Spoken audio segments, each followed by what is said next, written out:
what we want to help you with tonight is to give you the amount of strength that you need and talk about what type of characteristics will show a person that you have strength, and then make sure that you have the requisite amount of warmth as well, and then talk about the characteristics that help you convey warmth to other human beings. Now, having said that, and talking about stereotypes, for all the people who are listening here in the comments, why don't you tell me, let's talk gender for a second. Which one do you think people expect men to have? More strength or more warmth?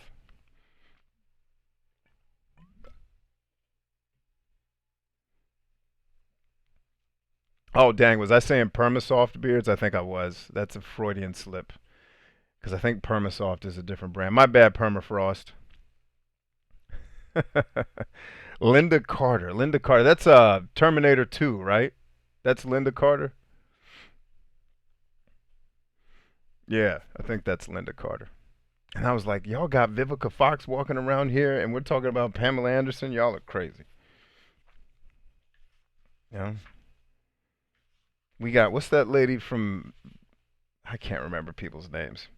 All right, so that's kind of a giveaway question, right? What we want to do for everyone here is, and I don't know if you guys can read what's in these quadrants, but let's say for the sake of the discussion, even if you can't read it, I'll read it to you. If you're all strength, let's say you're a highly dominant person, right? You are going to attract a lot of envy and a lot of fear. That can be great if your goal in life, and I need to hold the book up a little bit higher. If your goal in life is to be Genghis Khan, be all strength and zero warmth, right? Likewise, if you're all warmth and no strength, you're going to be pitied. But do you really want to be pitied? So the goal is obviously to get up into this top quadrant up here.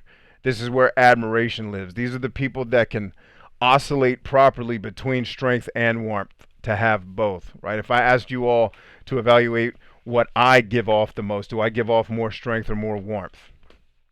Right? If you mostly consume what I do on the internet, I think the obvious answer is that I come across a lot more strong than warm. But if you were with me or in my presence, or depending on the topics I'm talking about, I can obviously also convey a lot of warmth. But for me, conveying warmth was learned. My default setting is strength. Right, so I had to learn those things. And the good part here is, yes, you do have some genetic predisposition, and the book also talks about this when they get into personality types. They talk about the Hexaco test, or the predecessor to the Hexaco test, which is the Big Five. That's what Jordan Peterson uses a lot. Someone in TikTok, oh, it was Colleen, says you give off both. You give off strength and warmth. And usually people who spend a lot of time around me will say that. But the first impression, I've had people tell me, yeah, when I first started watching your videos, I was scared because you looked like you were about to start choking people. I was like, well, at the time, I probably was, because the people I had to be around a lot. But they talk about the Big Five. So you have some genetic predisposition, for example, to be agreeable. Right? Especially if you're a woman. Stereotypically, women are more agreeable than men are when they test on that personality inventory. Not always. At the extremes, it gets very different. But in the center, kind of the median scores of the test, women typically score higher. For example, my wife and I are outliers. I score higher than her in agreeableness, which is kind of weird for people that used to hunt people, but it's just how I'm genetically wired, right? So the book here says conscientiousness, which concerns self-discipline and thoroughness, is a form of strength, right? The absence of neuroticism, right, which is like super irrational fear, allows self-confidence, which projects strength. Agreeableness is a kind of warmth. Extroversion, or the tendency to feed off the energy of other people, has aspects of both warmth and strength. It is all about connecting with lots of people, and that demands a level of social confidence that people who are less extroverted, or what we usually call introverts, usually lack. I've kind of gotten away from calling people extroverts or introverts, because in the Big Five test, what it really shows you is that everybody just has a certain level of extroversion.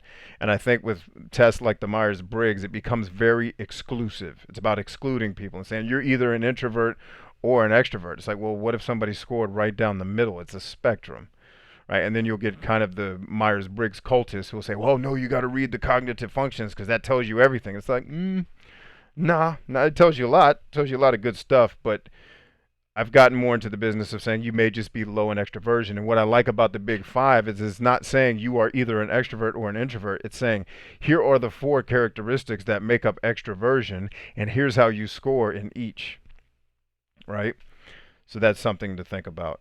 And that's why, for example, one of my friends often says to me, because he loves to go out and do social things, and he'll get frustrated at me because I don't want to do it. And he's like, dude, you are the most introverted extrovert I know. Because if you Myers-Briggs me, I'm like 2 points from the maximum on extroversion. But in the Big Five test, I'm off the charts I'm in 3 of the traits, but in sociability, I score much lower. I don't like going to bars. Like I told you guys when I was out walking earlier today to do my workout, I was just getting antsy because there's too many freaking people around. Like, well, then why are the white people got their dogs not on the leash? Telling y'all better get right. Put that dog on a leash. And I wasn't scared of the dog. I'm just joking. But anyway, the last one here is openness, meaning openness to new ideas and things. Also has elements of both. Knowledge is power, so the jingle goes. And openness also promotes empathy. And the book goes on to say, and this is where it gets important. This is where just understanding your personality in terms of self-awareness, which is also why I chose to do this video immediately following our self-awareness stream, is self-awareness is going to get you so far, but when you're trying to build a life of success and happiness, and often people will ask me this on streams, they'll be like, well, how do you define success and happiness? And my answer is always, well, I wouldn't define it for you. You have to define what success and happiness equal for you. Right? But whatever success and happiness is to you, understanding your personality is one piece of it. The other 4 pillars of self-awareness, which I didn't talk about in last night's video because that's in a separate course that I have, which is 100% free. It's in the paid course too, but you can watch that part for free. Right? If you just stay on my YouTube channel and scroll down, you'll see the 5 pillars of self-awareness. I have the Zelda jacket on, which was a groomsman gift in a wedding, by the way. But I also got that jacket when I weighed 276 pounds because I was bodybuilding, so the jacket is way too large for me at this point. But the point being, you don't want to just stop there. You also want to do the other 4 pillars of self-awareness, which, just to kind of give you some a preview of you going to watch that video, which I highly recommend. The next pillar of self-awareness is your core values, which are also driven by your genetically predisposed personality. That is a hard sentence to say. Your core values, then your motivators, what motivates you, right? And then what are you actually good at? And I give you a tool that you can use to figure out what you're actually good at in life, regardless of where you are in life. Now, if you're 16 and you're still in school, you're not going to have a lot of things to put into the tool, but you'll at least be able to put some ideas down or some things you think you might be good at that you can spend the next several years experimenting with to see if it's true. Right? And then when you get all those pillars figured out, then you will figure out your passion, which is backwards of how a lot of gurus will tell you, oh, you just need to find your passion, but they don't give you the path. And they don't take into consideration your personality and your genetic predisposition to certain things. I'm never going to be passionate about accounting. It's never going to happen. Doing accounting makes me want to club baby seals. Sorry, TikTok, am I allowed to say that? I don't know. But we don't want to just stop at personality is the point. And then once you understand the 5 pillars of self-awareness, then how do you become a compelling person? How do you become an influential person? How do you become someone that attracts others to what you're doing? Because if you want to be successful in anything, I don't care what it is, right? A bunch of you said you want to go into the special forces in the military. You're going to need somebody to help you with that, right? A lot of you said you want to own a business. You're going to need somebody to help you with that. Right? And what the book goes on to say is, but these personality factors do not explain whom we like or respect. And that's 100%. It can tell you that you're going to have certain values, right? If you're crazy high in conscientiousness, for example, you're probably, let's say you're crazy high in conscientiousness and crazy low in openness, you're probably not going to like very radical, left-wing, vocally political people. They're going to grate your nerves because now the values that you've been genetically predisposed to have, which is conscientiousness, is going to lead you to be way more conservative than someone who's off the charts in openness, right? People at the other extreme, they're going to get on your nerves, right? And likewise, if you're crazy high in openness, which is the trait associated with liberalness, and not just political liberalness, but you're a more liberal person, right? If you're crazy high in openness, chances are you're going to be more radically liberal. And if you have very little conscientiousness, right-wing people that want their gun rights are probably going to get on your nerves. And it's so funny when you watch people on the internet have these political arguments. By the way, those arguments make all of them less compelling, except to the people who are in their camp who are zealots, right? People that are a little bit more rational and not living in their primitive lizard brains screaming at everybody about their belief system. That angry tendency makes you lose compellingness with other people. And this book also talks about you do not want to display anger very often, regardless of your race, regardless of your gender, ethnicity, age. Displaying anger is a sign that you are out of control. Now, it does convey a lot of strength. So again, if you're Genghis Khan or Hitler, being angry can work for you. But unless you want to be those two guys, chill out on the anger. Right, but those personality factors do not explain whom you're going to like and respect. There's certain things we can infer about humans that you're going to like and respect, right? But we find some extroverts wonderful and others aggravating, right? We like some introverts and cannot be bothered with others. And while many neurotic people stress us out, Woody Allen and Jerry Seinfeld have found fame and fortune entertaining us with that neuroticism, right? When we make value judgments about people, we look past these personality factors to an extent to strength and warmth, the two traits, the two characteristics that you have to be compelling. Because a person's strength and warmth are ultimately the factors most likely to affect our lives. Not coincidentally, they are also what we value morally. Psychologists Martin Seligman and Christopher Peterson studied how different cultural traditions around the world define character and found that there are 6 moral virtues at the core of all of them. Half are forms of strength, try to guess which are which, and the other half are forms of warmth. So while I'm reading this, think in your mind, which one do you think it conveys? Right, and I think the book's actually going to tell us. Courage is the force of will to act in the face of danger. Temperance, the principled exercise of self-control.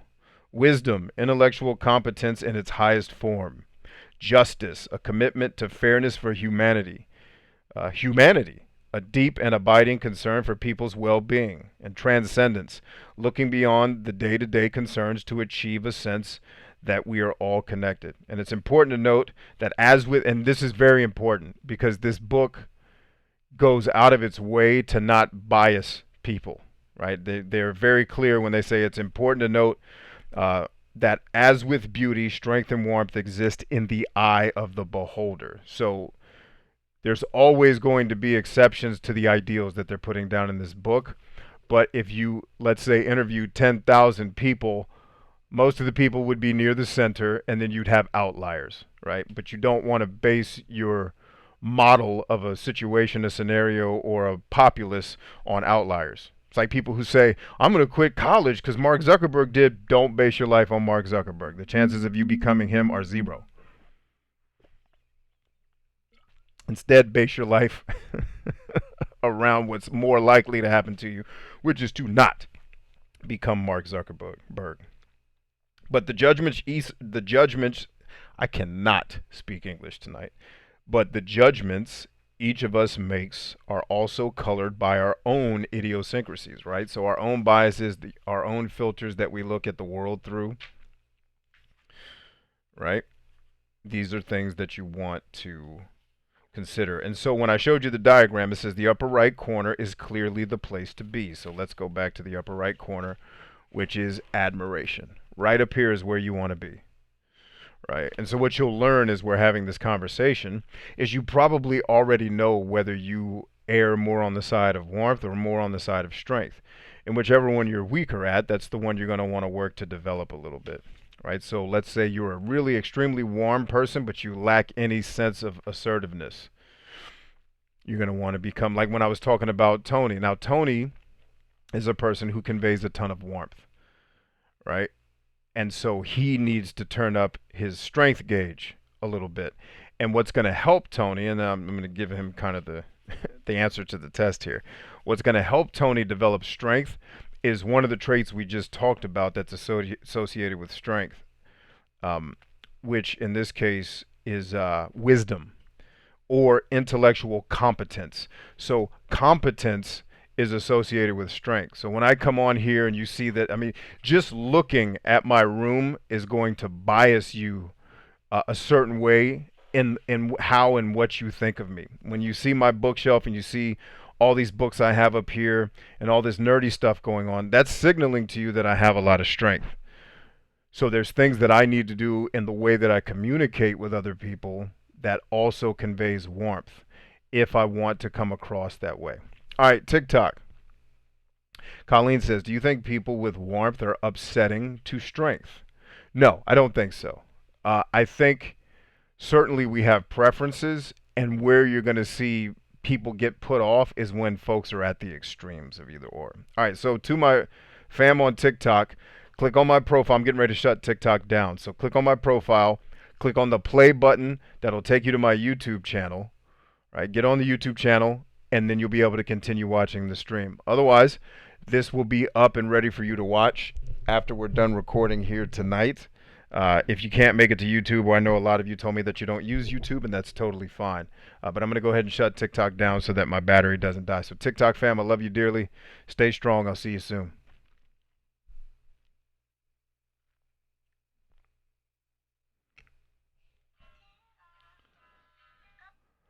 And because TikTok destroys batteries. All right, so now I have a chart to look at here too on my phone. All right, let's take some comments here in the YouTube space as well.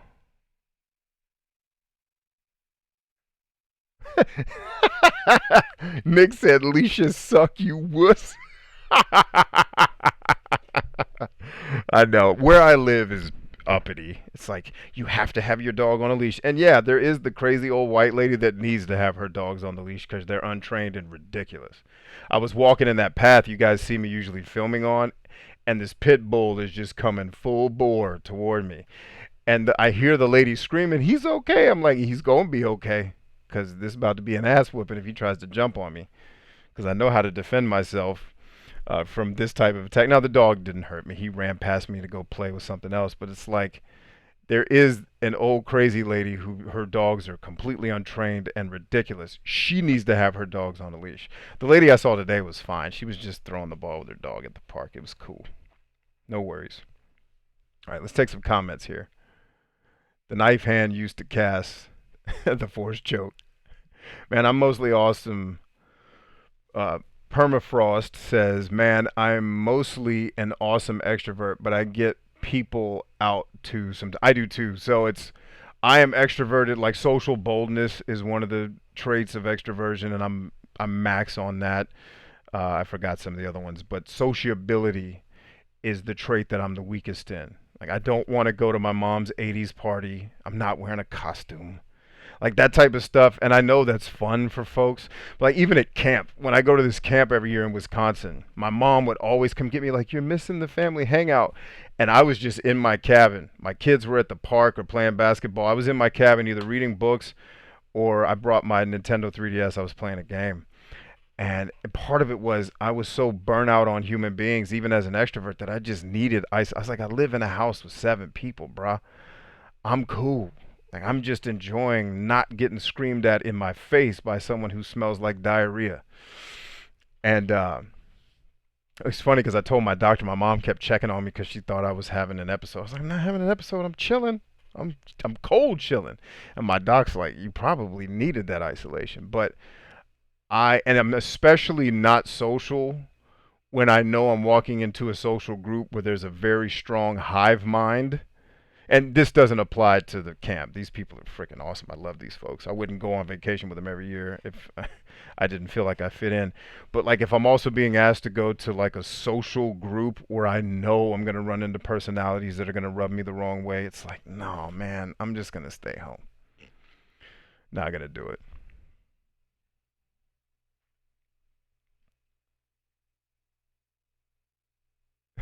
Permafrost says that kind of clubbing actually happens up here. Dang, maybe I do need to. Is it legal? Can you just club baby seals like that? Because for real, maybe I do need to come to Alaska, let out some of my frustration. Still below 30 up there. Not today. It's gorgeous out at almost 30 above. I swear, 30 above must feel like 70 degrees to us, man. That's crazy. Yeah, I had the windows down in the truck today. Permafrost says angry is exhausting. Yes, very much. That courage thing sounds pretty cool, doesn't it? That's going to be hard. Angry, calm. Well, you have to ask yourself, if you're constantly in anger, I would ask you, whom are you spending your time around? Because being angry, and I'm sure, I'm assuming you're being funny, but if you're angry a lot, your cortisol levels are off the chart, and that's not a good place to be. That causes a lot of other health issues. So I would say if you're angry all the time, you're around crappy people. Madden Player says, what's the name of the book? I didn't hear it. It's called Compelling People by John Neffinger and Matthew Kohut. Or Kohut. I'm not sure how to say his name. Josh Quinn says, my guess is I lean toward warmth, as I do not feel I lean toward strength as much. Okay, so if you're self-aware enough to know that, then you just know you need to develop some of the areas that show strength. One of the easiest ways to show strength is to show competence. Right? So for example, if I walked into a room, like if I came on the call tonight in a business suit wearing glasses, like usually I'm in my baseball cap and I'm, but I'm still conveying strength, but in a different way. But usually I'm in my baseball cap and a t-shirt or whatever. But if I came in a business suit wearing glasses, I'm immediately giving off strength, because people associate, first of all, glasses with intelligence, and they associate the suit with importance, right? Those are all strength qualities. So if you're all warmth, you want to do things. I'm not saying you need to change your wardrobe, but being highly competent in something is a way to convey strength. Being highly confident is also a way to convey strength. Now, I'll give you an example of where that can work against you. If you're crazily confident, you're going to have an easy time in the short run influencing people. But the minute you influence them in a way that leads to not a good resolution, you're going to start to lose that admiration. For example, I was put in charge of a leadership exercise back when, this is back in my running the billionaires company days, right? And we were at our yearly senior leader conference where we got together to do some leadership development and building unit cohesion, or sorry, I'm not in the military anymore, building like camaraderie amongst the people that worked all over the world in this company.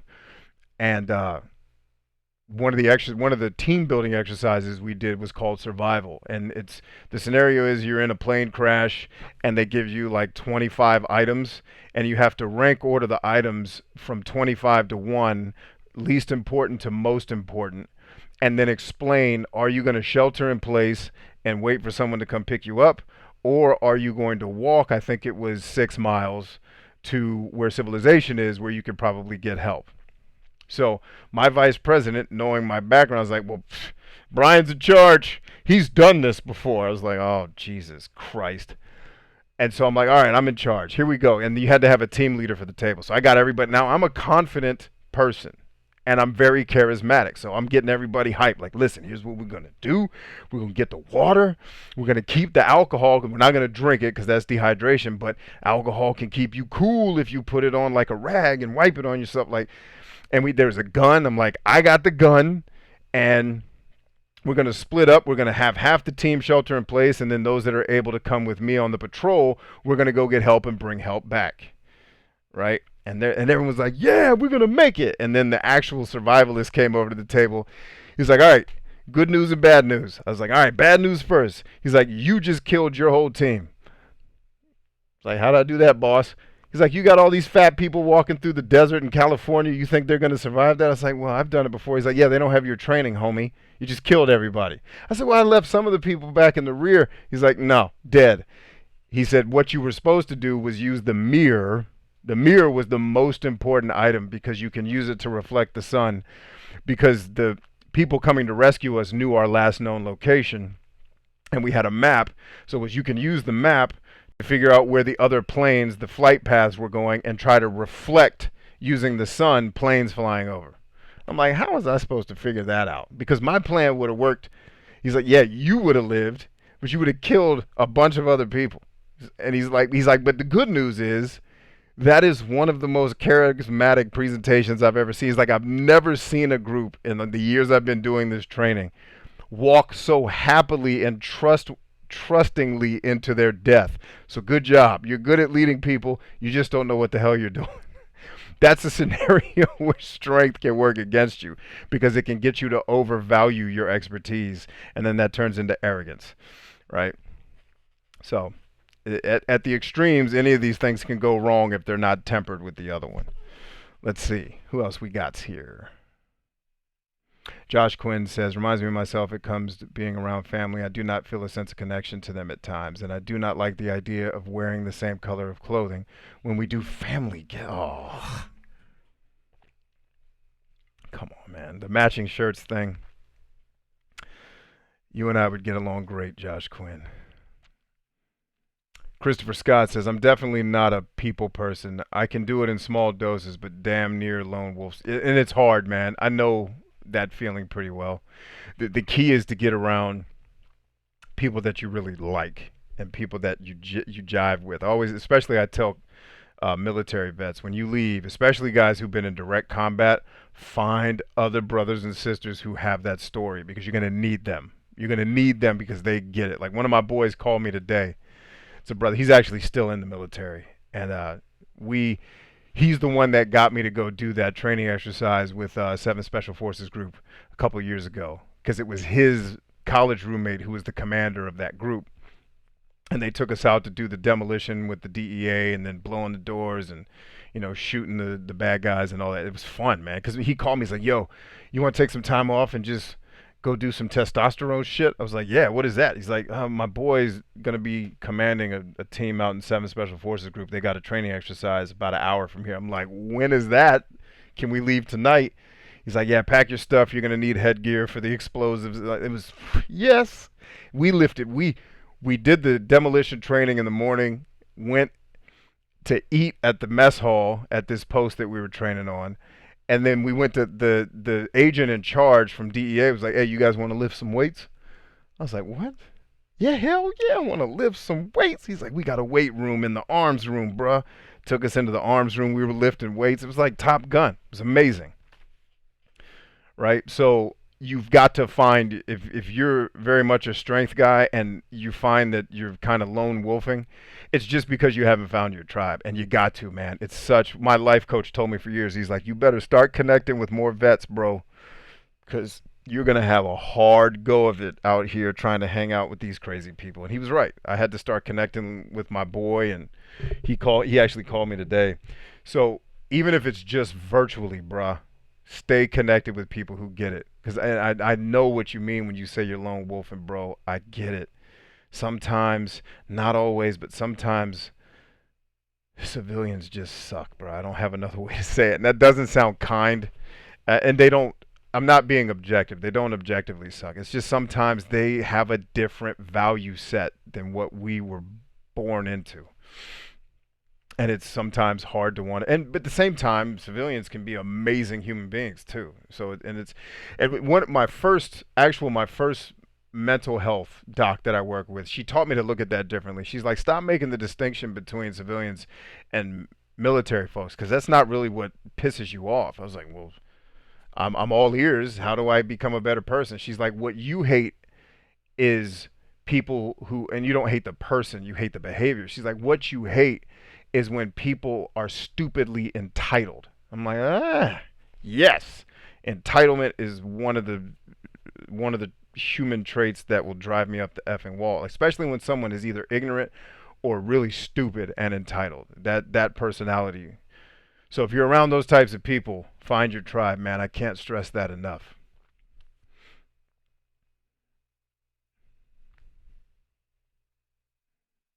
A useless teammate, very little sleep. Yeah, but if you're full of cortisol, that's why you can't.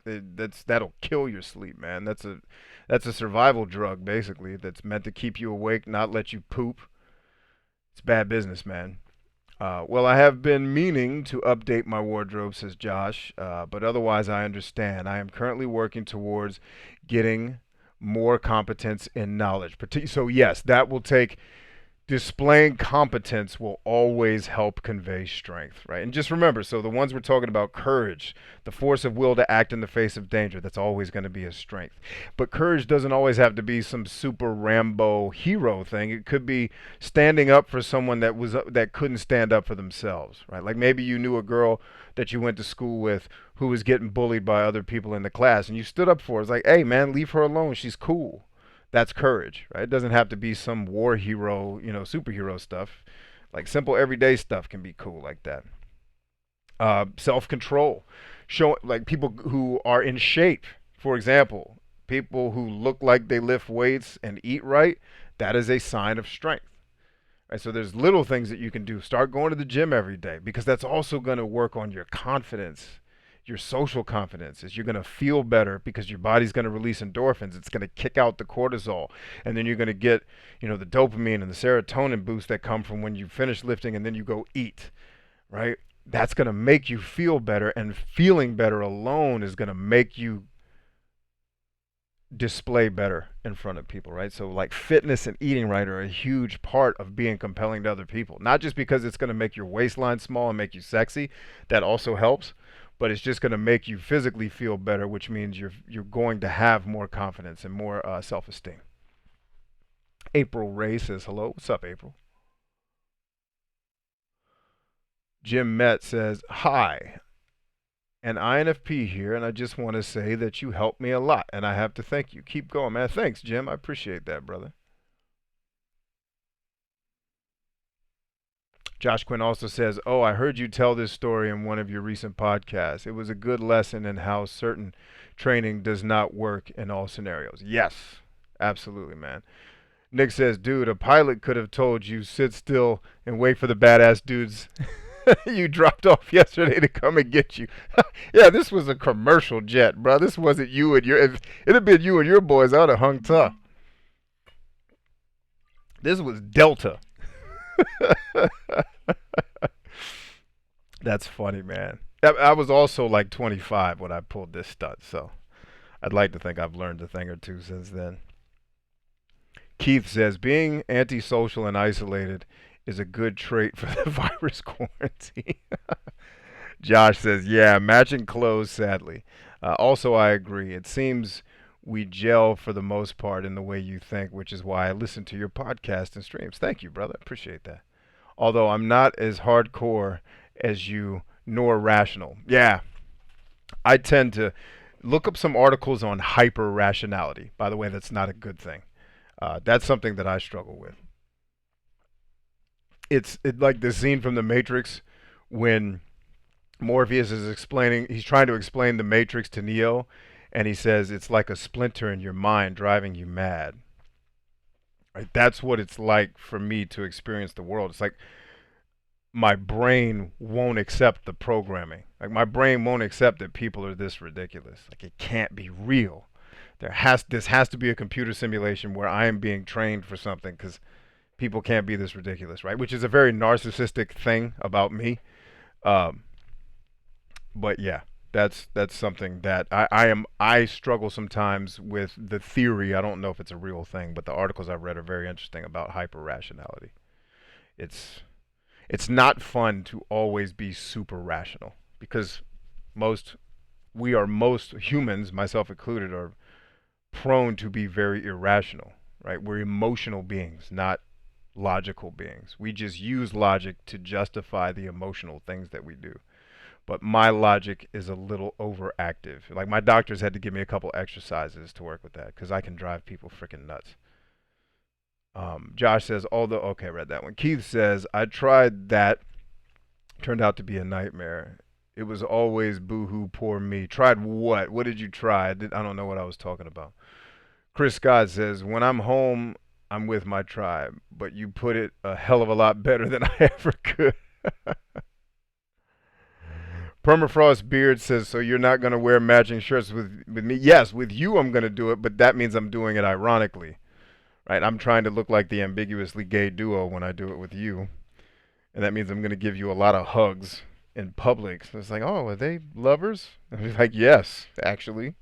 Believe it or not, we are lovers. And then Nick's wife gets mad. Like, wait a minute. You didn't tell me about this big black dude. Why did you bring him to Alaska? You ruined our family. All right. I'm trying to find the next part of the book that I want to share with you guys and ladies. So I'm somewhat avoiding getting into the gender and ethnicity parts because it's very nuanced and there's a lot of reading here to do.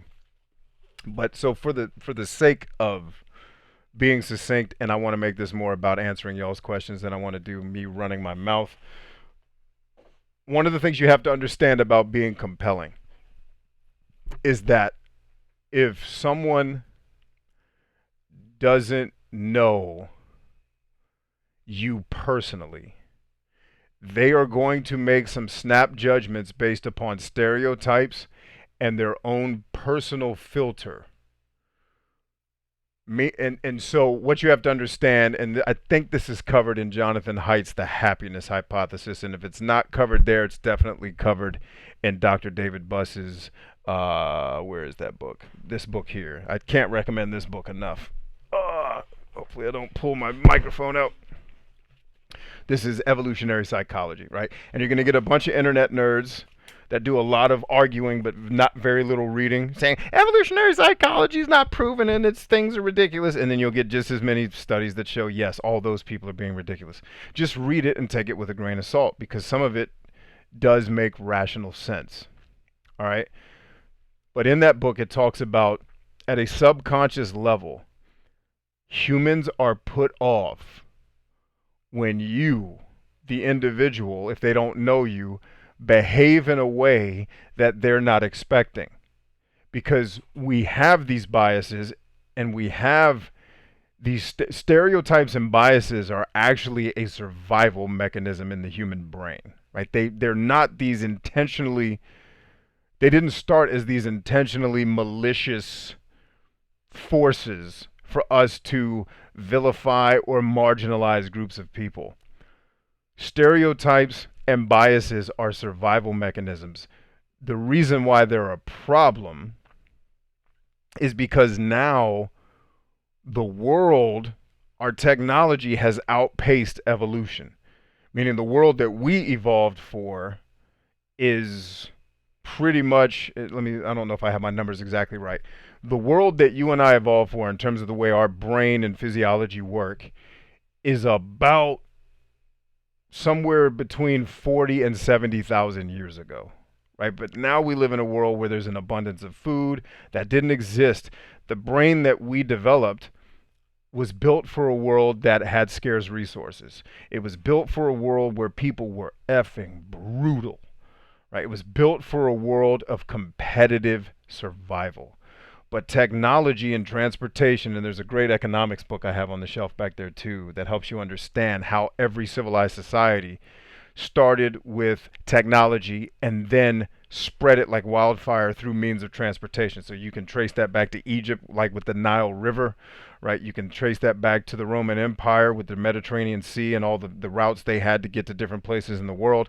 You can trace it to America with the building of the railroad system. Right? All of those things were about spreading technology. In America and globally now, the internet, that's why they called it the information superhighways, because smart people understood that the way to spread economic prosperity and growth was through means of transportation. So the internet became this means of transportation for information. We lived in the information age, and now we're moving into what's called the knowledge age. And that's the world that I'm working very hard to prepare all of you for, which is you better start getting some very specialized knowledge and make yourself valuable for the world that's coming. Doesn't mean you all need to be coders. If you are not genetically predisposed or at least insanely interesting in sitting in dark rooms and writing copious amounts of computer code, you don't necessarily need to have a hardcore understanding of that. You need to figure out what you're actually wired to be amazing at and go do a lot more of that. But the point is, our brains evolved for the way Genghis Khan used to be. Compete and destroy and if I have to destroy other people for me to win, that's the way it's got to be. And you see this play out in modern society and politics. Why do Democrats and Republicans are they so different that they can't come to agreement on something or find a compromise? No, it's marshaled hatreds because humans are wildly tribal and competitive. And listen to any liberal and conservative screaming at each other and you tell me if either one of them sounds rational to you. Of course not. They're in their primitive lizard brain, and it's two tribes warring with each other. It's just they're not throwing spears at each other anymore. And so when you understand that, you understand that our brain over time evolved to take shortcuts that we call heuristics. And all heuristics are, like if you're a computer nerd, they're macros. Right? They're just ways for me to size up and sum up a situation very quickly so I can make a decision that helps me and my family survive whatever the situation that I'm in. I need to be able to make snap judgments when I'm being chased by a saber-toothed tiger. The difference is today there's no saber-toothed tigers, but we still behave like there are. And so these stereotypes came about as a means of grouping people together so that we can make quick decisions about who they are, and what their intent is. And is the thing that they're doing going to be a threat to my serenity, to my pursuit of happiness, to my access to resource, or is it going to be helpful? And so these stereotypes played out in things like gender. They played out in things like race. And yes, some of the stereotypes were socialized and taught. Nobody evolved to be scared of brown people. That was created.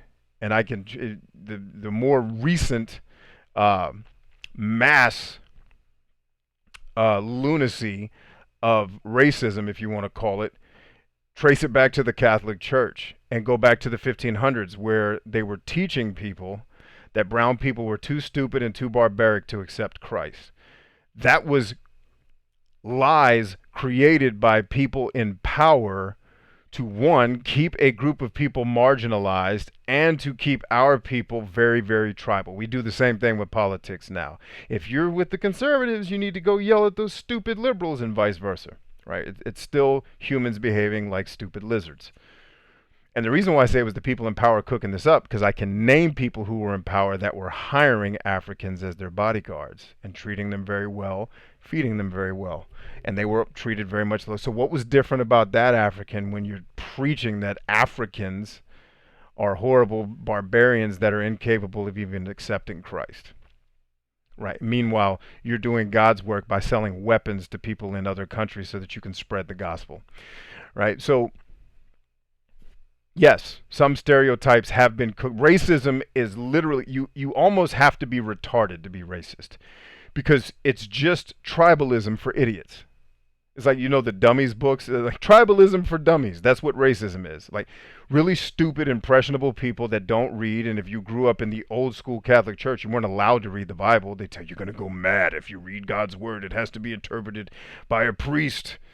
You really think they taught that because that was true? You really think that's what Jesus was saying? Make sure you get a priest to read this because you'll go crazy if you listen to what I'm saying with my crazy words. No, it was a means of control. Right? So, and I'm not trying to crap on the Catholic Church, guys. Everybody sucks at some point in history, all right? So if you're Catholic, be cool. My point here is we build shortcuts in our brains so that we can avoid what we talked about in this giant-ass book.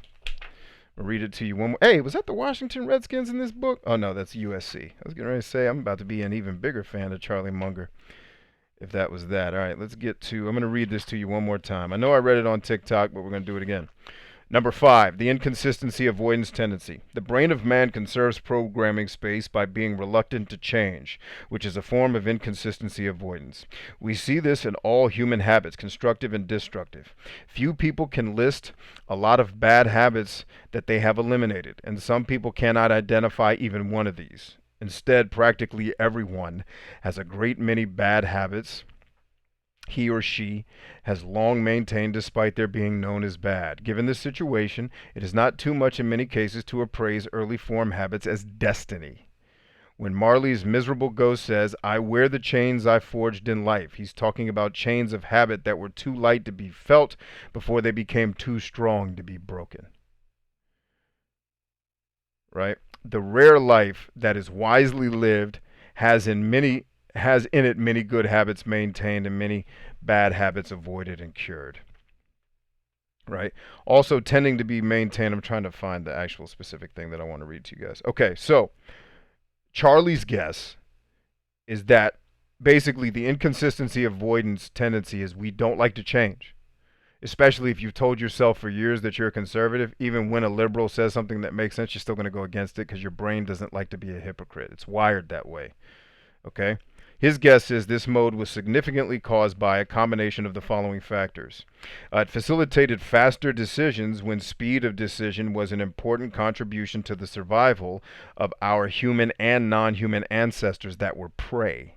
2, it facilitated the survival advantage that our ancestors gained by cooperating in groups or tribes, which would have been more difficult to do if everyone was always changing responses. And 3, it was the best form of solution that evolution could get to in the limited number of generations between the start of literacy and today's complex modern life.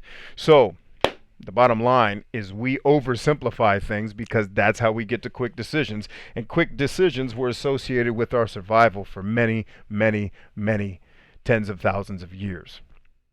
So we tend, that was a very long explanation, but I needed to give you all the backstory to help you understand where stereotypes come from. Now, in the context of making people love you, if they don't know you personally and you behave in a way that goes against their preconceived notions about you that are based on things they can see with their eyes and make assumptions about. Obviously, your gender, a little bit harder to call out in 2020 because now there's so many different types of genders that people are supposing to, right? Your gender, your ethnicity, your age. Characteristics like that are going to cause a person to size you up. And if you're behaving in a way that flies in the face of that expectation, it's going to be disrupting. Now, disrupting is not positive or negative. You could disrupt them in a good way. So if I was a giant, very dark-skinned black man and I walked into some of the places where I live, where all the rich white ladies hang out, the first inclination is going to be, all right, ladies, this guy's here to kill everyone.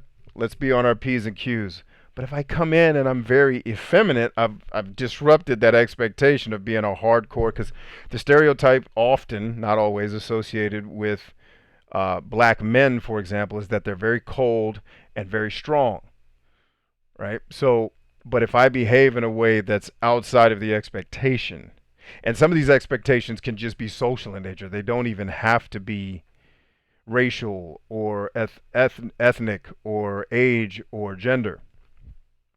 But if you're behaving in a way that, matter of fact, I'm going to read you an example that's going to illustrate it for you perfectly. Oh, I turned right to the page too. Here we go. The case of Hillary Clinton. One of the most fascinating case studies of how women leaders are perceived is Hillary Clinton. When Hillary first came to national attention during Bill Clinton's run for president in 1992, she had a number of attributes on paper that might suggest a very warm image. Woman, liberal, child advocate, first lady of a southern state. And yet, if you know anything about Hillary Clinton, and I've been in the room with this lady, her public persona, you recognize that is completely backward. As the first woman to be made partner in a powerful Arkansas law firm, she spent decades out-earning her husband. Her remarks during the 1992 presidential campaign about how she didn't stay home baking cookies provided a media storm that forced her to come to terms with the public's traditional image of first ladies. Stereotypes, heuristics, behave the way we expect you to or we're going to get uncomfortable. And to participate in a cookie bake-off with First Lady Barbara Bush, which Hillary did win, by the way. She provoked strong reactions from a lot of Americans who disliked her strength. I told people 2 years before she ran. I remember the trip to Wisconsin with my mentor. I told him, I was like, Hillary doesn't have a snowball's chance in hell. And he's like, you really think so? Nope. They don't like her enough. And every presidential election comes down to one of two things: the person who's more likable or least hateable. And he's like, even with Trump. I said, even with Trump, you got to understand the American landscape. Like, you live in Washington D.C., man. It's very liberal there. Ain't so liberal around places I've been to, right? So, and he's been all over the world too. This is a traveled, cultured man, but he didn't think Donald Trump stood a chance. Now, I could have ended up being wrong, but I wasn't. It also did not help, side note, that Donald Trump destroyed Hillary. I did one of my marketing lessons was on that election. Donald Trump's, whoever did his marketing destroyed whoever was in Hillary's camp. It was almost, as a person who understands marketing and marketing psychology at a very deep level, watching Hillary's marketing, it honestly made me angry. I'm like, they can't be this inept. I'm like, oh, they're government people. Yep, yes, they can. Anyway, she provoked strong reactions from a lot of Americans who disliked her strength, triggering the hostile sexism stereotype that we described earlier. Once her husband was elected, her failed health care plan, dubbed Hillary Care, raised concerns that she was a cold, scheming technocrat. She became a staple of late-night TV comedy routines. One study found she has been the butt of more jokes than any other human being, living or dead. She was even branded with nicknames like Chillery, which says it clearly: strong but cold. So what are some of the stereotypes or subconscious expectations that we typically have, in this case specifically, of white women?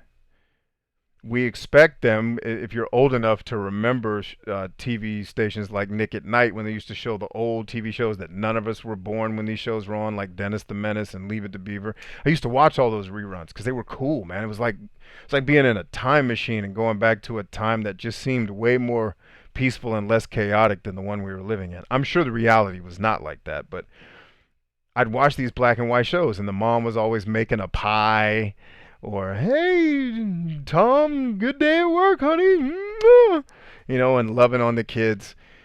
And that's not just, TV didn't create that sexist way of looking at women. You got to go back far enough into human history to understand that some of those over caricaturized behaviors that were being shown on TV tie back to survival behaviors that go back, tens of thousands of years. But when a woman in her position does not display warmth, that flies in the face of the expectation of the masses, right? And when people don't know you personally, they expect you to behave in accordance with your stereotypes. And when you break that, for better or for worse, in her case for worse, it costs you. This is why women in general in a professional environment struggle when they show a ton of assertion, right? That can fly in their face. I have no doubt that Marissa Mayer, the former CEO of Yahoo, had every bit of potential to go much higher in Google, but she didn't strike me as a particularly warm person. Now, maybe she is. I don't know her. But reading articles about her and listening to interviews, I had a ton of love and respect for her. She used to really impress me.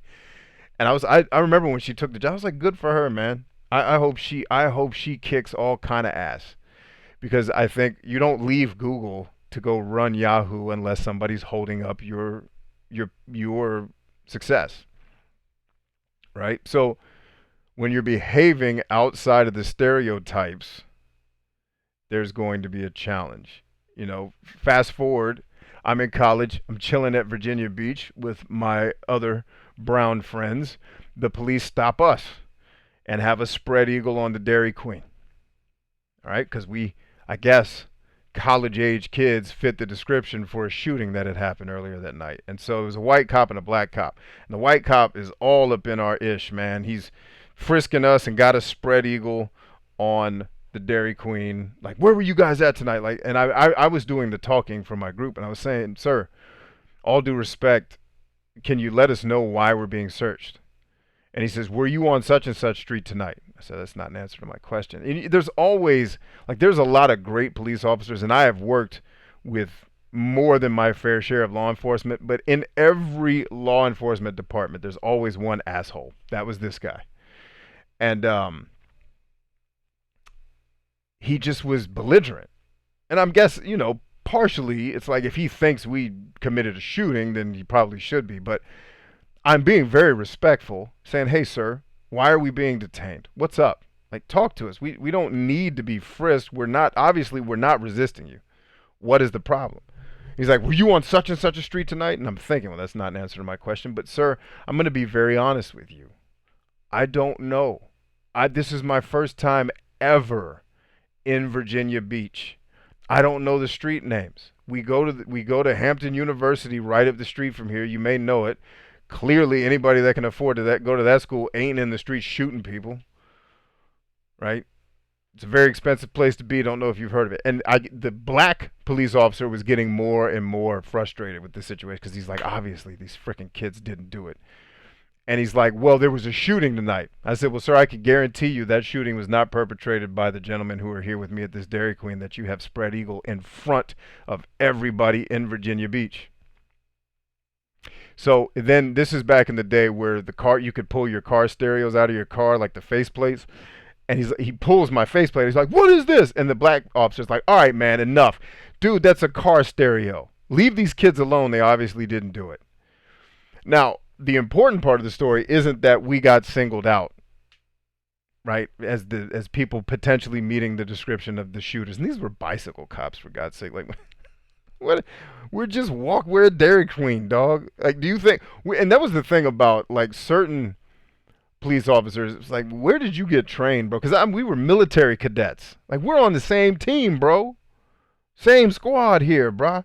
It's like, who shoots somebody and then goes and orders a hot dog at Dairy Queen right down the street from the shooting? Like, I've never been to Virginia Beach before, but if the people in this city are that stupid, we probably never need to come back. But what's more interesting about after that happened is even though the cops let us go, the entire crowd that witnessed this event, literally there were people crossing the streets with their kids to get away from us as we walked away. So we fit the stereotype that people often associate with brown or black men, which is they can be aggressive, cold, and dangerous. Well, and the police officers just reinforced that stereotype with a lot of people. Nobody came to our defense like, "Leave those poor kids alone." It's like, yeah, get them. All because they've been led to believe stereotypes. Now, there's obviously entertainment that perpetuates those stereotypes, right? Like a lot of the thug movies that everybody loved so much in the 90s didn't do so good. I don't think those were very good pieces of entertainment, because when you're a white girl from Mississippi who didn't grow up with any of that, and your only exposure to black men is watching Boys in the Hood, or what's the other movie that was real popular, Menace to Society. Like, that's your only experience with black people. You're not necessarily going to be real objective in the ones that you meet in your travels, right? But understand that stereotypes will cause people to react a certain way. And when you behave outside of those stereotypes, it can work for or against you, right? Like, one of the stereotypes that will usually get associated with me when I walk into a place is that usually I'm bigger than everybody there. And I look ethnic. So I often get asked, do I play for the professional football team in my area? I get that question quite a bit. But, if I was the same size and a white dude, that would probably get asked as well. But there's just certain assumptions, like this big ass dude could do a lot of damage. And they're right to think that, but will he do the damage is the bigger question, right? So when I come in and I'm extreme, like, I've had people offer me jobs just from talking to me in their stores, because I quoted Socrates, and that went completely. I looked like a freaking gym rat. What do they call I look like a gym rat musclehead, right, when I'm walking around out in the streets. And I remember going to the place where I'd buy some of my supplements, and they expect me to be a big bodybuilding, not so smart guy. And when I busted out, because the dude said a quote, I was like, "Oh, that's from Socrates. That's in the book, Republic." And he was like, he looked at me. The owner of the store looked at me. He's like, "Do you want to work here, bro?" I was like, "Damn, just off of Socrates quote." Like, it was so disrupting to him that I was educated enough to pick up on what he was saying, say, "Oh, that quote, that was Socrates." I'm sorry, not Socrates. That was Plato from his book Republic. He was like, "You want to work here? For real, I will hire you today." Like, I got offered a job just by not acting within a stereotype. So in some cases, it can work for you, not just against you. But in most cases, like if you're dealing with women and you show a ton of assertion, a lot of men, and especially men with big egos who are also very insecure, are always put off by women. Living in the South, there are men who still believe that women shouldn't be preachers because of very poorly taken out of context scripture that I think it was Paul speaking to the Corinthians. I think it's in Corinthians. I can't remember. But the quote is taken completely out of context, and Southern Bible Belt people have been using that to justify saying women shouldn't be preachers. They should just wear hats and sit in the back. It's like, word, that's the move. That's the move, Southern people. And now, obviously, not everyone in the South is that ignorant, but some people are. So stereotypes are very big. You need to be very careful in how you present yourself, because let's say you are a large, clearly, most people can't figure out what I am because I'm mixed with so many different ethnicities, right? So many different cultures. But I'm large, and I walk into a room. I'm obviously not just white, even though I am part European. If I walk into a room and I'm all strength, I can be off-putting depending on the room that I'm walking into. So I have to be mindful of that. Right? Like when I go to the library with my kids, which, to be honest, is often other moms with their kids there. If I walk in and I'm loud and boisterous, like, oh God, here he comes, that's not going to necessarily go over very well. Right, so you need the point here is you want to learn how to modulate your strength and your warmth when it's appropriate. When I'm with my family, for example, especially the women in my family, they're very sentimental people, and they score very high in emotionality on this test that we just talked about. So I'm going to be, when I'm dealing with my mother that raised me or my actual mother, I'm way warmer than I am at my default setting because they need to feel that comfort from me. And that makes me more compelling, right? And I've been teaching my mother, my biological mother, and her boyfriend, who is my business mentor, the guy you hear me talk about a lot. That's how I got the mentor, by the way. A lot of people don't know that part of the story.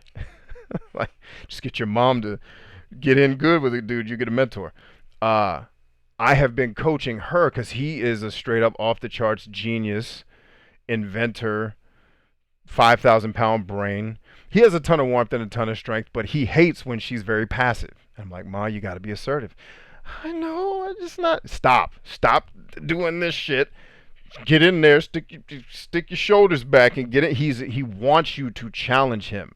He doesn't want a mate who's very passive. And he and I have the exact same personality type. So my mom comes to me like, all right, how do I do this part? Like, just be assertive. I know that goes against your default setting because you're all warmth.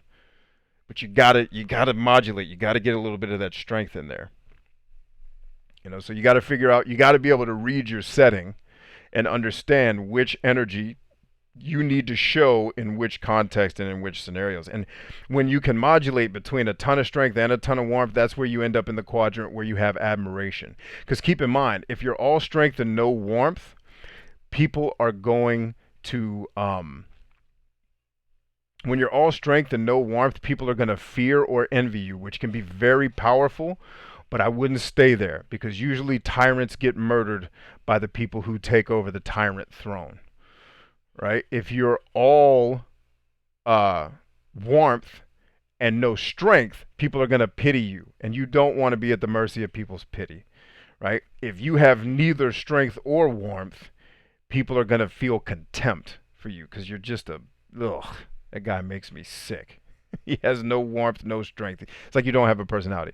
But when you can be super strong and super warm and know how to fluctuate between the two given the scenario, because the more psychology you study, and that's why I talk so much about psychology, is so that you guys can get an idea for this stuff And it helps you be able to read the energy of the people you're around. Right? A lot of times people make that a very metaphysical thing. It's not. It's really scientific. Human beings are electromagnetic. We can feel each other's energy. That's not some hyper. And I know sometimes that gets referred to as chakra, right? And that's fine if that's what you want to call it. If you're down with the chakra, rock it. What I'm saying is, scientifically, we are electromagnetic beings. We can feel when something's off if we have empathy. Like if you're a psychopath, you can't necessarily feel that, right? Everybody is just a pawn in your game of life. But if you're not a psychopath, you can feel when someone's angry. You can feel when someone's upset. And so when you walk into a room, you need to be able to read the energy, and then you need to know how to respond. So my business partner and I are going to the DC Defenders game on Sunday. And the woman who's doing the security check has to say the same thing over and over. And I'm watching her. I'm listening to her get visibly frustrated with customers because she has said the same sentence a million times. Now, when I get to the front of the line, I am probably almost 2 feet taller than this lady. Like, I am towering over this woman like she's a child. And she's very soft-spoken, and she's, "Excuse me, sir, can you take off your hat?" And I heard her, and I leaned in because, apparently I guess people carry guns in their skull caps. And I was like, "Yes, ma'am, I can." And I can see as I lean in, I can read how she's taking me because I'm now in her space, which is, and you can always read when people are not touchers. It's a skill that you can develop. And I sense that I'm now in her bubble and I've come too close. And I can sense the drawback from her. And I take my hat off. I say, "Yes, ma'am." I take the octave of my voice up. I don't want to sound like frickin' Michael Dorn or The Rock to her because strength, she's already on defense. More strength is going to make her feel more threatened, and potentially she could react negatively as a defense because, like scared animals either bite or run from what they're scared of. I don't want her to run or bite, figuratively speaking. So sensing her energy, I take off my hat, I lean in, I say, "Yes, ma'am," in a higher pitched voice on purpose. And I say, "Ma'am, how many times have you had to say that other phrase to people? Like you think they would have seen you say that 20 times and they would already have their keys in their phone." Now she's like, "Bruh." It immediately killed her sense of this dude's in my space and I'm uncomfortable. She immediately related to me because I was able to pick up signals by just paying attention. Right? And she was like, "Dude, I've had to say it like 6 million times." I said, "I'm very sorry about that. You're doing a wonderful job. Please keep being awesome." And she smiles. Right? So I don't need to do a whole lot to give off warmth because I'm bigger than most of the people. Like just being physically bigger than most people I encounter automatically conveys strength. If you're a smaller person, there's other things you got to do to make yourself seem more larger than life than you are. So I have to spend a lot of time putting warmth out, right? Likewise, if I'm dealing with, back in a former career, dealing with belligerent customers who think they're going to put their hands on somebody that works at one of the stores who's one of my tenants in this commercial property that I'm managing. And I remember one of my female security guards goes over to deal with the guy. He's drunk, clearly. And "You ain't going to tell me what to do up in here." And he's going off. And I lean back because I'm doing two things. I'm showing her the proper respect. I'm not going to step in, and do her job for her because, my job is not to take over what security's doing. My job is to pay the bills so security shows up and I hire the director and all that stuff. But I'm there because part of my job is keeping all my people safe as the chief of operations. And so I say, "Go on in there, see if you can handle it. I got you. We got your back from back here, but I trust you. You got this." Now, I've just conveyed a lot of warmth to her because I've put my trust in her strength, right? So I'm winning with her was my first priority. I want my people to know that I trust them and that I'm not just going to step in and do their job for them and then make her feel like less of a person because the big boss had to come down and do it. No, you got this.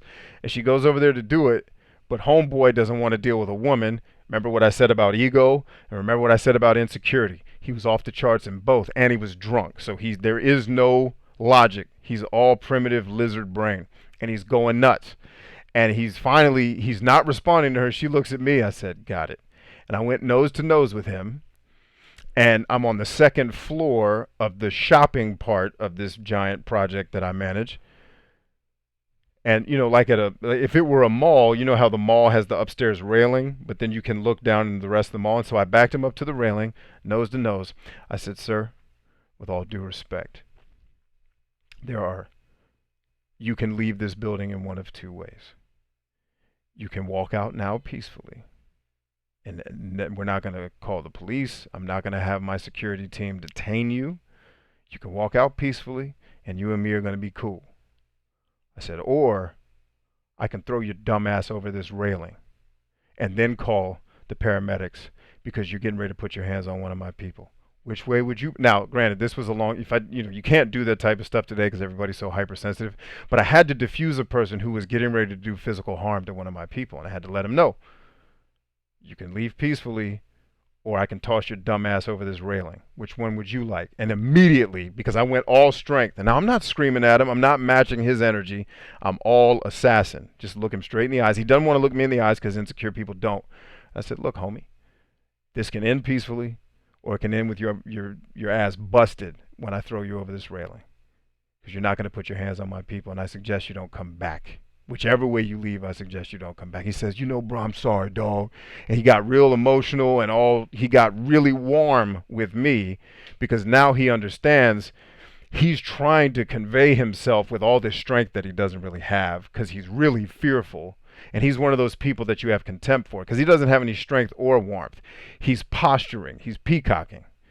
And you can read people like that from a mile away. But when an apex predator shows up, I don't need to go crazy. I'm like, "Listen, man, there's two ways out. Which one do you want?" And he's like, "My bad, sir. Just having a rough day." I said, "I get that, man. Sometimes stuff's hard. But you don't need to disrespect my staff in order." You see what I mean? So it's being able to read people's energies and then act accordingly for what the situation calls for. Now, so the moral of that story is he leaves the building peacefully and with respect for me because I didn't disrespect him. I didn't technically threaten him. He knew I wasn't going to throw his ass over the railing. It was just an option. I wasn't going to do it. But he understands, okay, the apex predator's here. I need to back off because there's no way. He's looking at me. There's no way I'm winning this fight against, effing Conan over here. Because at that time, I was yoked as hell. I was creatine and I was eating 5,000 calories a day. I looked like a freaking monster. Right? So you have to understand how to modulate between strength and warmth. And that's how you get people to really admire you. And that's really what it's about, is being able to display the traits. And I'll go back and read the list of traits to you one more time and figure out where you fall with these 6 traits. Figure out which ones you really are good at and you want to sustain those. Figure out some of the ones where you may be a little weaker, right? And then the ones you're a little bit weaker in, come up with some ideas about how you can get strong, right? So courage, the force of will to act in the face of danger, right? And how can you, if you don't have a ton of courage, how can you start small? I'm not asking you to be Captain America tonight, but how can you do little things that show that you have courage, right? Do something hard. Do something that you're a little scared to do. Like Tony developed a lot. I know he already had to leave, but Tony developed a lot of courage tonight because he had to get on a call that he was already uncomfortable to do, had some social anxiety about it, but he did it. And the lady was unpleasant and entitled. And those are the worst clients to deal with, by the way. But he got a lot more strength today because he did something that now has given him more courage that he can go out and keep doing it, right? Temperance, the principled exercise of self-control. So let's say your diet's not too squared away. And I'm not saying you're eating horribly, but you could be eating better. Little small steps like just stop drinking soda. And can you have soda and still be healthy? Anything in moderation you can have, but our kind of motto here is going hard. We're developing warrior leaders on a daily basis, right? Just a little bit, like cut out soda. Cut out something that is hurting you. Wisdom, intellectual competence in its highest form. So you're getting a ton of knowledge by coming on calls like this. The way you can get more wisdom is to go out and apply the things that we talk about. See what works out of the things you heard me or someone else say in the comments. See what doesn't work in your life, and then stick to the stuff that works. That is how wisdom is formed. It's taking ideas, executing, getting the results, and making the adjustments, right? Justice, a commitment to fairness for humanity, right? For my lone wolf brothers out there, showing empathy to people who have a tendency to piss you off, right? And for us, sometimes it's like empathy is I didn't punch that fool in the face. But no, like go the extra mile with empathy. Try to understand where the people that bug the hell out of you are coming from, right? Try to understand where some people's entitlement comes from and empathize with it. It's not justifying it, it's just understanding why it exists. Humanity, a deep and abiding concern for people's well being. I don't think I have to explain that one to anyone here. I think you guys are pretty dope at that already. Right? And then transcendence, looking beyond day-to-day concerns to achieve a sense of that we are all connected, right? So how can you turn that up in your life and apply it in ways that make you either more strong or more warm, thus making you a more compelling person and then teaching you how to make people love you instantly. All right? Let's get into these comments and questions, man.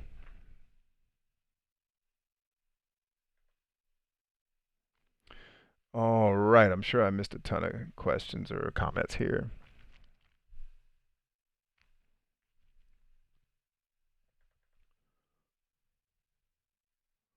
All right, let me try to get back up to where I left off in the comments.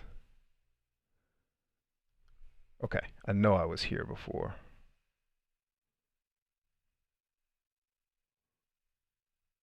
Okay, so there's the matching shirts with me and my ambiguously gay duo partner, Nick, from Permafrost Beards. Much love. He said I'm LOLing. So the stereotypes of things like missing a mustache. He's not gonna let me. I think I explained why I didn't have the mustache on another video, but I don't know if you were here, brother. I was talking about how my mustache doesn't grow in thick enough for my beard. It just looks like the dude in a trench coat who doesn't have any clothes on underneath. So I just go halfway Wolverine style because it doesn't make me look like a pervert. He said, "Do you think coronavirus is nature doing its work for overpopulation?" Well, if it is, it sucks at it because it's not. It hasn't killed barely anyone, and compared to how many people have contracted it. Yes, I am having fun. The sound is better over here. Got you.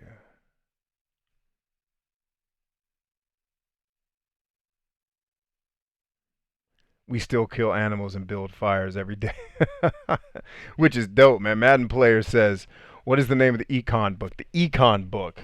Oh crap! I don't remember the name of it. Let me see if I can find it on my bookshelf. Uh, Global Economic History.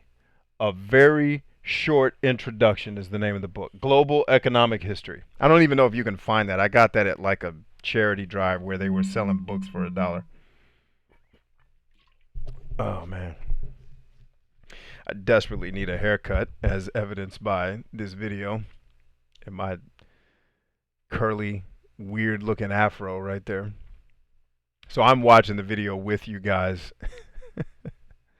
Yeah, so global economic history, a very short introduction is the name of that econ book. It's not a great book, but the point that I made, like you basically have the main point of the book. I just gave it to you. So if you don't want to read it, you'll be fine. It's a very boring book, but the points that it makes are very good. Or that point that it makes is very useful. All right. Are the stereotypes almost always unconscious? I think so. I think so. It's because it's just it's our brain trying to come to decisions quickly, which isn't necessary as much in the modern world. But yeah, I think it's almost always unconscious. Now, sometimes it's conditioning, it's operant conditioning, like the example I gave with the Catholic Church. Like that, those stereotypes were taught on purpose. But you know, but still, the people once you condition, it's just like the conditioning we go through to be able to be combatants, right? Like if you hurt, get down, wait for the bang, call out a direction and a distance and run, right? That's something that you've been conditioned to do. So in the real situation, if you're taking artillery, which by the way, it doesn't make that stupid whistling sound, at least it didn't when I had it dropped on me. um, it's your reaction to it is totally subconscious. It's totally you've been conditioned. It's like a Pavlovian response where you're just reacting to conditioning. So yeah, I do think it's subconscious. Tyler Handy says, I'm no military man, but how do I find this thing that I am hardwired for? I've been searching, but I feel lost. Got you, man. Go through. So when we're done here tonight, go to my actual YouTube channel page and watch the video called The 5 Pillars of Self-Awareness.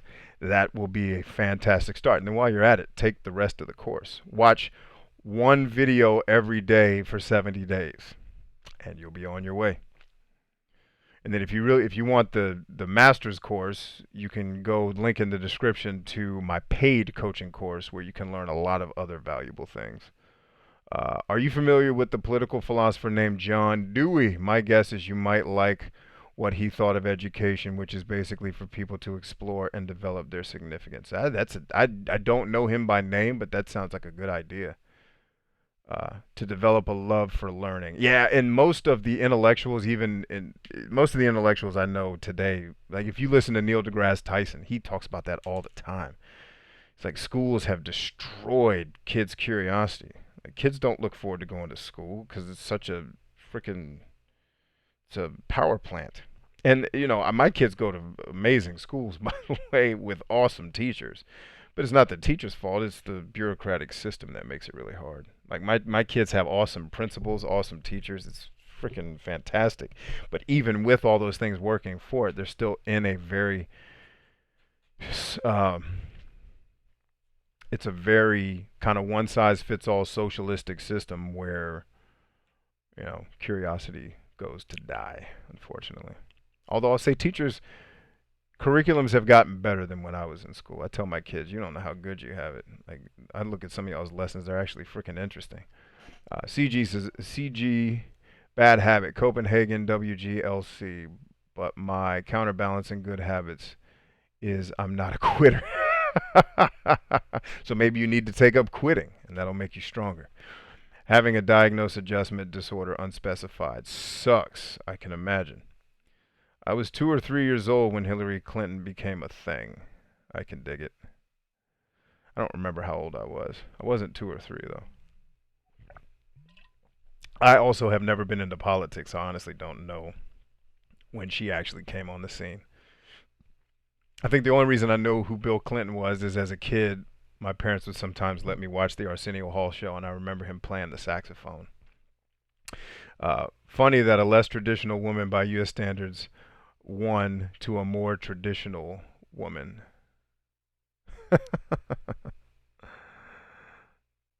In a baking contest. But Hillary is a freaking assassin, man. This is what people don't know. Like she was a partner she was a woman partner in a law firm in Arkansas. You know how freaking hard that is? You are a beast if you're able to do that. Josh Quinn says, oh no, I read that already. Christopher says, well, it came down to either a liar or a mouthpiece in the last election. We wound up with the mouthpiece. I can dig it. One philosopher French philosopher, I always forget his name, once said that we get the leaders we deserve. So if that's what we were left with, it's because we as the American people have dropped the ball. April N. Ray says, Proverbs 31 is my goals. Works, cares for those in her charge, makes business decisions, supportive wife. Cool. That's a very well-rounded set of goals there. That's good stuff. Josh says, wow, the black cop stood up to you all. I wonder what would happen after he stood up to you. Did the white cop stood up for us, not to us? Yeah, he backed off. Because the black cop told him, he was basically, without saying it, was like, dude, you're being an idiot. These kids are too nerdy. They obviously didn't shoot anybody. What's wrong with you? And police officers is one of the jobs that attracts the most psychopaths, right? That's an interesting statistic. Now, 99% of the police officers that I've either worked with or had to deal with are freaking fantastic. But I also know a cop who somehow still had his job after he chased a kid out of a music store who stole a CD and discharged his weapon in public on Capitol Hill. Told the kid to stop or I'll shoot, and started discharging his weapon in public and was not fired. Still had a job. I've also seen that guy. So you do unfortunately get idiots in those camps. They're rare, but they are there. Or the ones who have like the power complex. Like I had a cop stop me a couple years ago, and he was yelling at me like, "Why didn't you stop when I put the lights on?" I said, "Well, sir, first of all, it's within my right, unless correct me if I'm wrong, sir." And he was a young dude too. It was like, really, you're gonna like start yelling at a dude who clearly is not trying to cause you a problem. I pulled into a effing country club, for God's sake. I pulled into the safest, whitest place on the planet. And he pulls me over. He starts hollering at me like, "Why didn't you stop when I put my lights on?" I said, "Well, sir, you turned your lights on the highway when I was turning onto the road where this country club was. My thought process was, for both of our sakes, why don't I get us both off the road and into this public country club where we can talk and not back up traffic?" And then he still had a smart ass answer to that. "Well, you could have stopped. We could have stopped traffic." Why would you want to do that? Why would you want to make everybody else's night inconvenient? I don't really understand why you're so angry. Like, did your wife do something that you don't like? Obviously, I didn't say any of that. Now, our conversation ended pleasant, but you get some cops that start real hardcore because they're trying to establish authority. Because they don't, and in their defense, a lot of times they don't know who they're dealing with, so they got to come hard, but then they sometimes back off. He was one of those guys, so he wasn't terrible, but it was just like, dude, come on, man, we don't need to play the yell at the old guy game. I know you're in your 20s and you're getting your bearings under you, but we're on the same team, brother. If I did something wrong, let's get the ticket. Let's get out of here. Let's all go home, have some cake, and be cool. And I think once he realized my demeanor was, I wasn't going to argue back with him, he started being cool. I've also I was stopped by a cop in Georgia. I was bawling. And I had at the time, I had my IDs for what I did at the time. So I had like my military ID and stuff there. And he sees it, like I don't show it to him, but he sees it like in the cup holder. And he looks, he says, "Hey, dude, is that military ID?" I said, "Yeah, what's wrong?" He says, "What do you do?" I was like, and then I told him, and he goes, and literally, it was the funniest thing in the world because I'm in Georgia with my all brown family, so I'm already on edge. Like, all right, let's see how this shakes out. And he stops me. He's like, "Dude, is that military ID?" I'm like, "Oh yeah, I had this for like a discount or something at Burger King. It's cool." He's like, "No, no. What do you do?" And I told him. He literally goes, "Shit." I'm like, "Uh-oh. What happened?" He's like, "Hey man, step out of the car for a second." I'm like, "Word?" And he pulls me behind the car and he's like, "Hey, listen. I didn't want to I wanted to get you away from your kids so you and I could talk," and I was cussing. I was like, "Okay, what's the problem, sir?" He's like, "Listen, I already processed the ticket for your ridiculous speed that you were doing." He's like, "But I didn't know you were a vet, bro." And I was like, "Yeah, my bad." But I said, "It's cool. I mean, I was wrong. My kid had to piss. There's no bathrooms in Georgia. Apparently, they're outlawed." So I was going really fast because I didn't want my kid to piss in the van, and I didn't want you to pull us over for him pissing in the field. He's like, "No, check it out. I've already processed the ticket, but here's what we're going to do. 2 weeks from now, I want you," he's like, "Here's my cell phone number. Call me and remind me that we had this conversation, and I'm gonna take your ticket out of the system, bro. I appreciate. Thank you for your service, man." And I was like, "Bro, you all right with me?" Right? So you get some cops. Like most of my experiences with cops have been great. You just every once in a while get one that's having a bad day, and everybody's entitled to a bad day. But yeah, the dumb cop in the Dairy Queen story did back down. I just think he was a young dude like flexing his muscles. His wife probably beat him at home. It's hard for guys out there today. Let's see. Maybe you are a human like the rest of us. I don't know, man. I think I might be from Mars. Josh says, "An acquaintance I know of shared that pretty much coaches me on pickleball shared with me that her husband has the same thought when it comes to women. He does not like the idea of female preachers." Yeah, but you're right. And that's because for probably close to a century, people in the Bible Belt have been misinterpreting that quote. The quote from the New Testament has Paul telling his congregation in a letter, it'd be better if the women remained silent. And so dumbass men with very little education for the last century have been teaching, oh, this means women should be silent. They shouldn't have a say. They shouldn't be allowed to vote. Like, actually, probably for the last couple centuries. You know, humans are stupid sometimes, unfortunately. Permafrost Beers says, brother, great live. Have a good night. Subscribe to your too. Thank you, my brother.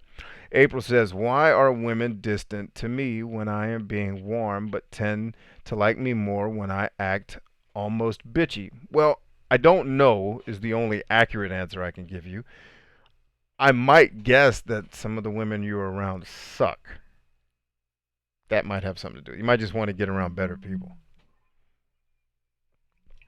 Or you might be around bitchy people that are put off by nice people. I don't know. Christopher says, I have a philosophy of my own. If I can make just one person laugh a day, then I feel good about the day. That's a good philosophy, man. Don't forget to make yourself laugh, too. Napoleon Hill taught that you should start every day with a belly laugh.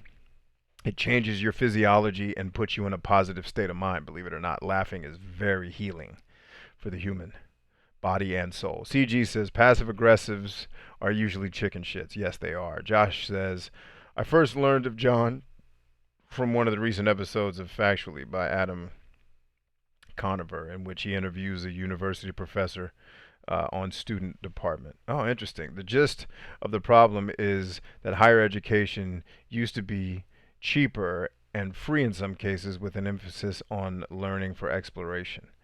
And now in today's time, it has become learning for the sake of making money and being an asset for industries. Yeah, and unless I'm mistaken, I'm not completely versed in this, but as I understand it, either state-funded like maybe the bulk of universities are state-funded universities. I'm going to mess up some of the details, but essentially they get government subsidies, meaning the government gives them money.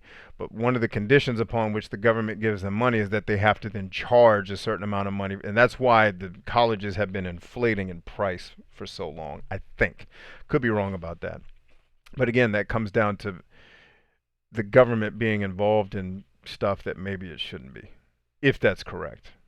I'm not educated enough on that to state an opinion. I'm just stating some things that I've randomly read in different places that I might be wrong about. Steve Gray says, I'm wondering why you popped up in my feed when I have never seen a single one of your videos. I don't know, Steve. On a side note, I can talk to any dude, no problem, but I'm not super attractive and women usually find me weird. How do I fix that, or just talk to more women, because I don't really have any female friends?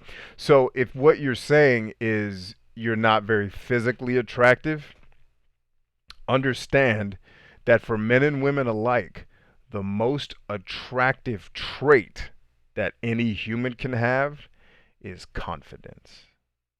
Right? So if you can develop more confidence, even if you are not the most facially sexual, facially sexy person in the world, confidence can go a long way to bridge that gap.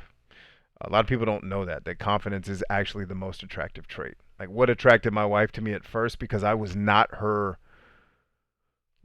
dream man in terms of physicality when she was young, was Morris Chestnut. Right, and he played Ricky in Boys in the Hood, if you don't know who that is. And I can tell you, I've done work with Morris Chestnut. I did a event for kids with him. He is as sexy as advertised. That, like, if I was gay, Morris Chestnut, I would be calling. And he's not gay. I'd just be like, hey man, listen, we got to give this a shot. You're too sexy for me not at least to ask you out. But because the way I carried myself, I made myself, and I'm obviously I believe that I am an attractive person, but I wasn't her kind of what she envisioned in a man that she wanted. But I made myself more attractive by being confident and being playful, right? Being more warm around her, but also I showed her an equal dosage, and I didn't even know any of this stuff at the time. It was just my natural disposition. I had a ton of strength and a ton of warmth all at once, and it made me like, oh, I kind of like this guy. He grows on you. You know, and especially because I'm not very photogenic. Like, when people meet me in real life, they have to come up and ask if it's me, because I don't look the way, like, even I'm looking at myself on camera, I don't exactly look like that guy. And I don't know what it is. I don't know what it is about camera angles or what. When people meet me because they've seen me on YouTube or somewhere else, they have to be like, hey, I think you might be that guy.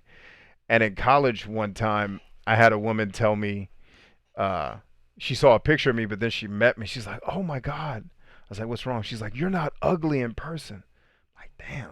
She's like, "No, that's a compliment." I was like, "That's cool." So if you're not coming across physically amazing, you got to have the charisma that bridges that gap. Is what I would say to you. April says, "Fair point." Shadow Phone says, "I have started to read more philosophy books, starting with The Art of War. Have you seen Prince EA's video on the school system? Is that the rap song where he's rapping, uh, like he's rapping to the judge in a courthouse? If so, yes, I've seen that. If not, then I don't know. I feel like that too sometimes. I can dig it, man." Josh says, "From what I got from the podcast is that the government actually have not been supporting colleges and universities as much as they used to." Okay, maybe I had it backwards. "And so those institutions have to rely on students and nonprofits to earn income, which explains why universities and colleges are more expensive. And many students are suffering from debt." Yeah, it's an unsustainable system. But the problem that nobody wants to talk about with college, and I did my podcast on why free education might not be the answer. Like it's getting a lot of attention because a lot of politicians are using it as a platform. Free education might not be the answer because the minute you make it free for everybody, you commoditize it. Now everybody has access to it. Well, how are you going to differentiate yourself? Well, now you're going to have to find other ways to prove that you are the best candidate for some type of employment or some type of work.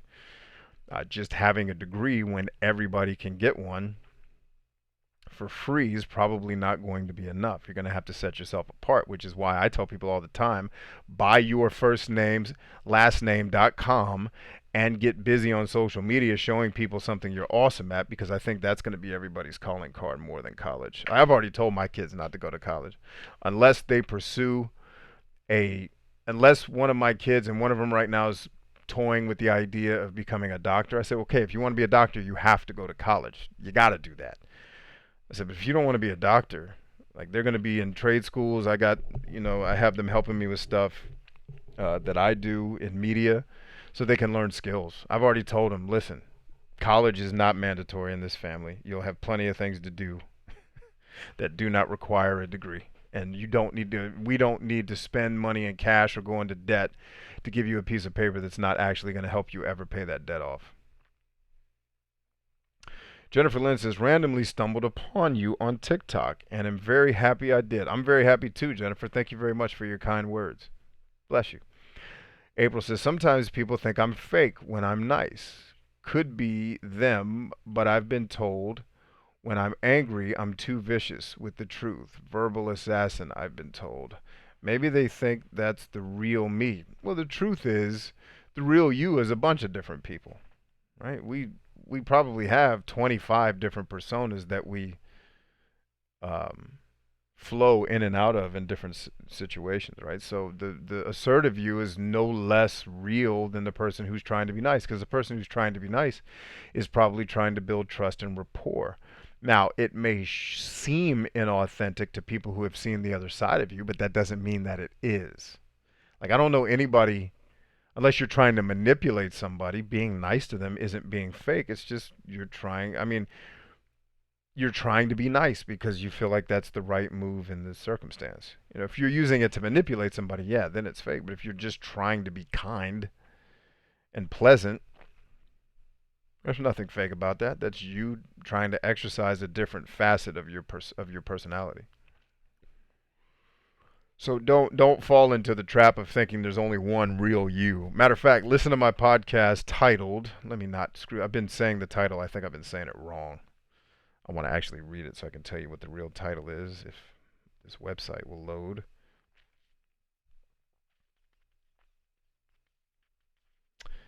Give me 1 second.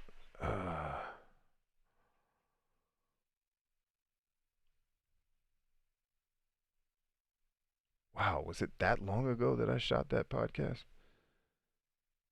It must have been. The title of the podcast is called "I Am a Hero, I Am a Coward, I Am a Tyrant," and it's about personas. Right? And the truth is, and so I tell a lot of my stories from childhood through adolescence, through combat, and then life after combat. And so, in different scenarios, I've been the hero. I've also been the coward. You know, I was at age 14, just to put it in perspective for you guys. At age 14, I was 5'3", 115 pounds. Now, do the math. I am now pushing 6'3", and I haven't weighed myself in a while, but if I had to guess, because I don't really care about weight, I care about health and how I look and body fat percentage, but I probably weigh close to 230 pounds, maybe 235 or somewhere thereabouts. I'm probably less than that, but it's not far off. So I went from, yeah, and so at 14, I'm 5'3", 115 pounds, which is tiny. I was smaller than my mom. And then by 16, I was already 6'1", 171 pounds. So in 2 years, I shot up. But as a kid, I got bullied a lot and I got picked on because I was small and I was kind of, and even before I was 14, I wasn't lean. I was kind of chubby. And then, I started getting lean because I started playing sports. But there's not many 5'3", 115 pound men running around exuding a lot of strength. Right? But does that mean that the strong 6'2" plus version of me is fake, or did I just become different facets or different personas as I grew and learned to adapt to the world? So yeah, the podcast is called "I Am a Hero, I Am a Coward, I Am a Tyrant," and the truth is I'm all three, and in different life scenarios will determine which one of those guys shows up. All right, last call for questions because I'm going to bed. It's almost 1 o'clock in the morning where I live. I didn't realize it was so late. So yeah, I'll wait about 30 seconds for you guys to put last minute questions in there, and if not, we'll get out of here and go to bed.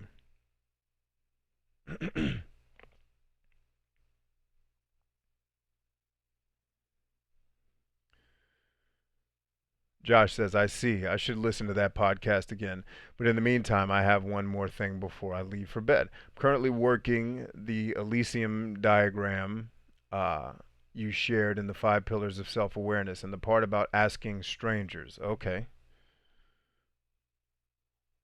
What should I do if I cannot find any strangers to point out my strengths and weaknesses? So let me ask you something. You've never had a stranger say something kind to you? And not just like a stranger. Let's say you were out to dinner with friends and one of the people who you had just met said something nice about you. It doesn't necessarily, I'm not saying like people are walking up to you on the street and saying, "Man, you're an amazing saxophone player." Like people that you don't know that well and have no vested interest in giving you compliments. Have they ever told you something about yourself that was pleasant or good? Christopher Scott says, "Damn, I outweigh you by at least 100 pounds. Rock on, man." I can dig it. April says, "I'll listen tomorrow. Good info in Sabbath rest." Thank you. Yeah, bless you. Enjoy your Sabbath. I know I'm going to enjoy mine for sure. No question. Get the impression that section deals with one's strengths and weaknesses, and I seem to be aware of much of those after years of developing self-awareness and experience. Yeah, for sure, man. Right? So let's just say for the sake of this discussion, you never meet any strangers who ever say anything nice about you. Then just use the other three. If you can't find that fourth one, really, that's a good kind of icing on the cake. But the other three are no less important, right? If you just have never had someone you don't know that well compliment you on something, like for example, on TikTok, every day at least 4 people tell me I sound like The Rock. But that's not a random compliment. That's you have a voice that's very compelling. You should probably be using your voice to do something with it. I've been getting told that. I got told 10 years ago that I needed to have a podcast by a dude I had just met sitting next to me at a birthday dinner for a friend of mine. That's what I mean by stranger compliments. He's like, "Dude, your voice is so clear. You need to be on the radio or having a podcast." I was like, "Word?" He's like, "Yeah, man, you need that." And 10 years later, here we are. Josh says, when you put it that way, I have met people I have not known very well. Who's there? You go. So that's it. And actually, I have a. So everyone knows what we're talking about here. We're talking about the Eulerian destiny. And this is the fourth pillar in my 5 pillars of self awareness. And down here is so you write things in these boxes based upon what the descriptions say. And this one down here is what is something strangers tell you that you're good at or that they like about you. And the goal is to find out where all 4 of these concentric circles they meet together. So what are something that's in here that's also in this box, that's also in this box, that's also in this or circle, and then where they all combine is probably the thing you should be doing with your life. That's what Josh is talking about.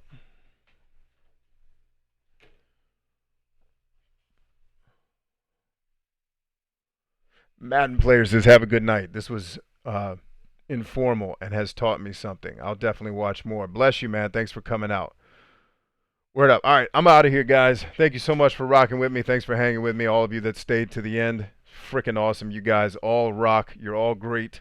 I used to say you're all great Americans, but when I got on YouTube, because that's a saying that I have, you're a great American. But when I started doing YouTube, I'd always have someone like, yo, I live in the UK. Like, oh, yeah, I guess I got to. You're great humans.